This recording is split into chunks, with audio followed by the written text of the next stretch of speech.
Have you heard the new Jason Mraz album? I think it's called No, and then a period. No full stop. Know. It's really good. He was so we watch American Idol in my home, or some of us do. Or all of us do here and there.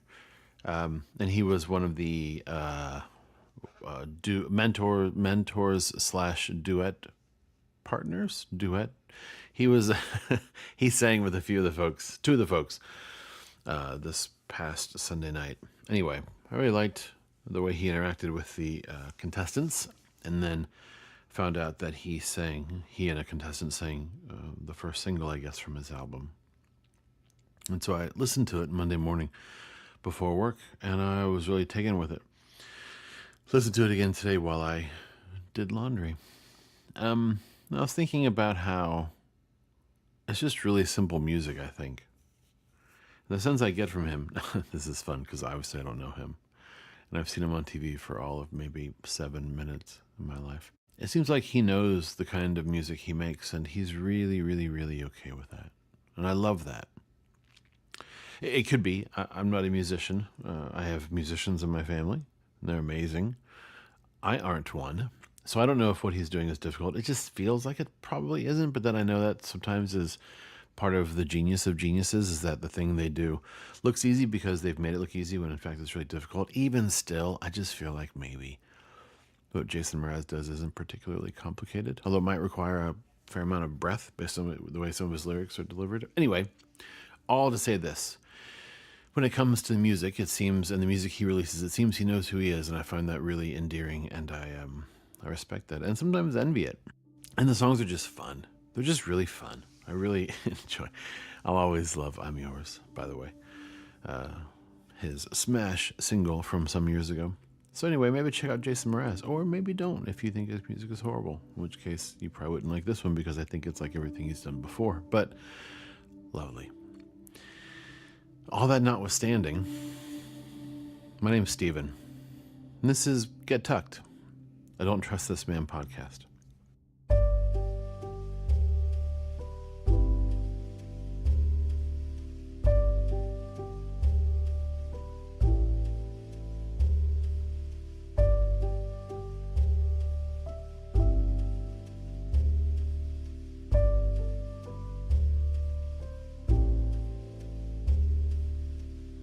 So I want to try something a little bit different tonight, and for the next few nights. I want to sort of just, I was going to say tell my story, but that sounds so pretentious. It's not a particularly, I mean, it's a lovely story because it's mine and I'm still living it, but it's not, there's no big reveals or anything. But I kind of do. I guess maybe I would say this way. I want to talk about my faith journey. I was thinking today about what I believe. And I thought it could be good to say what I do believe, because what I believe today is different from what I believed, not necessarily yesterday, but many yesterdays ago. And then I thought, oh, it might be kind of fun to trace the path of my theology across the landscape of my life. And so I'm going to start that tonight. We'll start where it makes the most sense, and that is at the beginning. My parents, as I understand it, were not Christians when they got married. And it, again, as best I can remember, I haven't heard these stories in a long time, but I believe they became Christians or got saved, to use the vernacular, sometime between 1973 when they got married and 1976 when I was born. And so I was raised, or maybe it was after I was born. Anyway, it happened early enough that I was raised in a Christian home. Some of my earliest memories of my mom's work are from the Baptist church where she did in fact work. I remember sleeping on the back pew while she helped count the offering. I think that's right. Played in the sprinklers in the church, in the front yard of the church, so to speak. There was a petting zoo and horse carnival thing at the church. I was a part of, and by I was a part of, I mean I was scared of all the animals. This is an interesting sort of faith-specific memory. Different from a faith-pacific memory, which is when you meet Jesus on the West Coast. I remember my dad dropping us off to go to First Baptist Winter Park. It was a church in Winter Park, Florida. and he went somewhere else, and I was confused the first time it happened. I think I was. I have memories of that confusion, only to find out that he went to another church, a Pentecostal church. So obviously the Baptist church, or maybe not obviously now, but obviously then.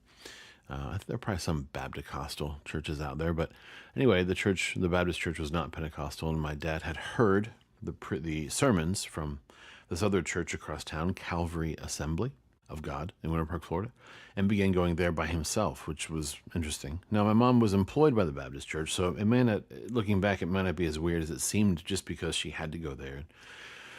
Eventually, the moment came when Mom stopped working at that Baptist church. We joined Dad at the Pentecostal church, and I was raised in that church from, I would say, 5, 6, or 7, all the way through till I left high school. I went to Calvary Assembly. I was in the youth group. I got saved, as it were, in 1984. I think I was 8 years old. Jubilation Station was the name of the kids program, the kids Sunday morning program. Rick Berlin was the children's pastor. He was a sweet man. I didn't love children's church. As time passed, I then transitioned to, this is funny, I did Royal Rangers, which is like Boy Scouts for Christian boys, I guess is how it was then. Faith-based scouting.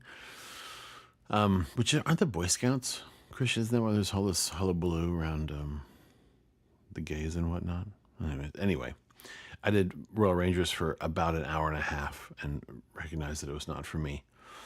Progressed to youth group. It was fine. The youth group, I'm sure, was great. I had a love-hate relationship with it just because of the social component.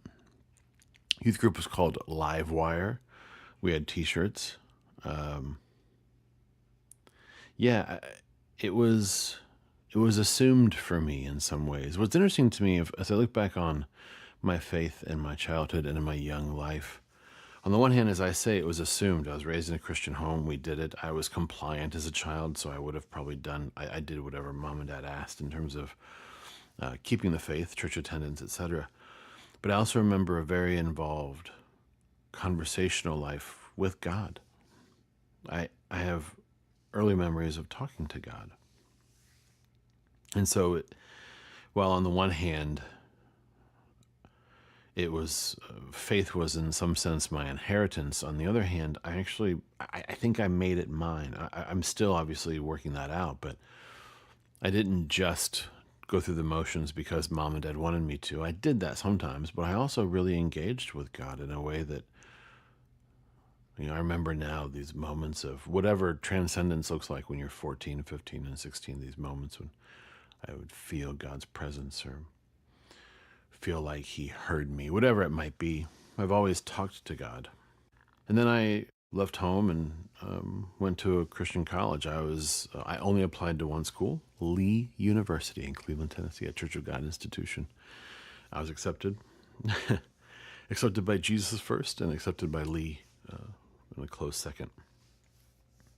I'll dig into my college years, I think, tomorrow. So those are the early underpinnings of my Christian faith, or what has become my faith, and definitely the early days of my journey, as it were, thinking about and attempting to understand God in the context of a quote-unquote Christian home. Generally, I should say. I was going to say, I don't think I could say wildly conservative, but definitely solidly conservative. Republicans, we loved Ronald Reagan. I'm sure my parents voted for him and for George H.W. Bush. Prayed before meals. I often prayed before holiday meals. So yeah, that's kind of where it started, and I was born and then born again in a very specific theological, and I'll say this now, I wouldn't have said it then, liturgical, ecclesial context. And it's an important part of where I am now. So yeah, that's the faith journey, chapter 1. What I want to say to you before the psalm is that I think the language of journey is a good one, because we are in some sense always sort of moving in a particular direction. I'm not now going to ask you if you feel like your life is leading you towards hell, which is often what people do at that moment. All I mean to say is that if where you are now is no good, it might be that you're moving towards something better. And if you feel like you're not, May God give you strength to find that better. But we are in motion, and that can be sometimes a good thing, and sometimes it's a difficult thing.